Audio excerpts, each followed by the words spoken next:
Namaste all. This is from the Kupwara sector in Jammu and Kashmir.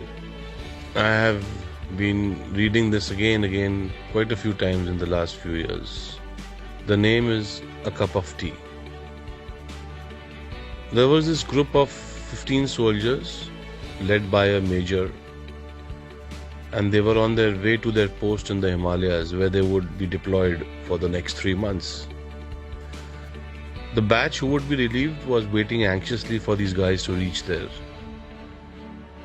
It was cold, very cold winter, intermittent snowfall.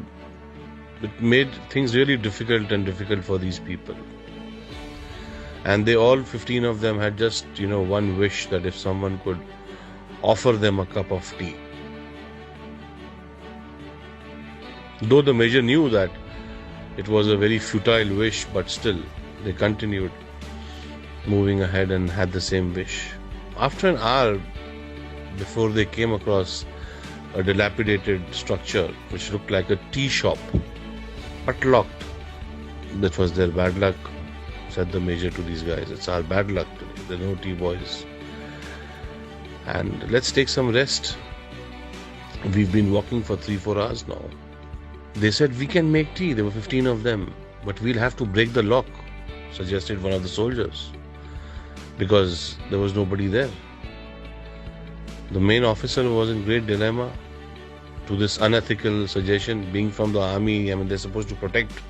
But the thought of a steaming cup of tea for all these guys, tired soldiers, winters, cold, made him to give the permission to these guys. So they were in luck. The place had everything needed to make tea, and also in fact a packet of biscuits. The soldiers had tea, 2 cups each. They had biscuits and were ready for the remaining journey. The major thought they had broken open the lock also. They had all the tea and all the biscuits, used the milk without the permission of the owner. They are not a band of thieves, but disciplined soldiers. So he took out a few thousand rupees from his wallet, placed it on the counter, pressed under a sugar container so that the owner could see it whenever he would come back. And he was now, relieved of his guilt. He ordered his people to put the shutter down, and he proceeded further. 3-4 months passed by, and they continued to do gallantly in their work and were lucky not to lose anyone from the group in the intense insurgency situation. It was time for another team to replace them. Now they had to go back. On their way back, they stopped at the same place, at the same tea shop.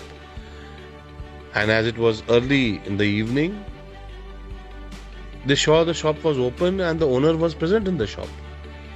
The owner was an old man with very few resources, and Ven was very happy to, greet these 15 customers of his. All of them had the tea, had biscuits, and they were talking to the old man about his life, his experience, especially selling tea at such a remote place, and what kind of people come, and etc. etc. And the old man also had many stories to tell them, his faith in God, and oh Baba, if God is there, why should he keep you in such poverty then? Commented one of the soldiers. So the guy said, don't say like this, Sahab, don't say like this. God is actually there and I got proof. So these guys were like, what proof do you have? So he said, 3 months ago, I was going through a very tough time because my only son had been severely beaten up by the terrorists over here who wanted some information from him, which he did not have. I had closed my shop to take my son to the hospital. Some medicines were to be purchased and I had no money. I had just 20 rupees. No one would give me money because of the fear of the terrorists. There was no hope, Sahab. There was no hope. And that day, Sahab, I prayed to God for help, and Sahab, you have to believe that God walked into my shop that day. When I returned to my shop, I found that my lock was broken. I felt I was finished. I was doomed. I lost whatever little I had. But then I saw that God had left a few thousand rupees under the sugar pot. I can't tell you, Sahab, what that money was worth that day. My son's life. God exists, Sahab. He does. The faith in his eyes were unflinching. 15 pairs of eyes met the eyes of the main officer and read the order in his eyes clear. Just keep quiet. The officer got up and paid the bill. He hugged the old man and said, "Yes, Baba, I believe you. I know God exists. And yes, your tea was wonderful." The 15 pair of eyes did not miss to notice the moisture building up in the eyes of their officer, a rare sight.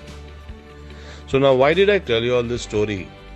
Walking on the path of truth and compassion, you can be the messenger of God to anyone. Today, everybody needs to be a messenger of God.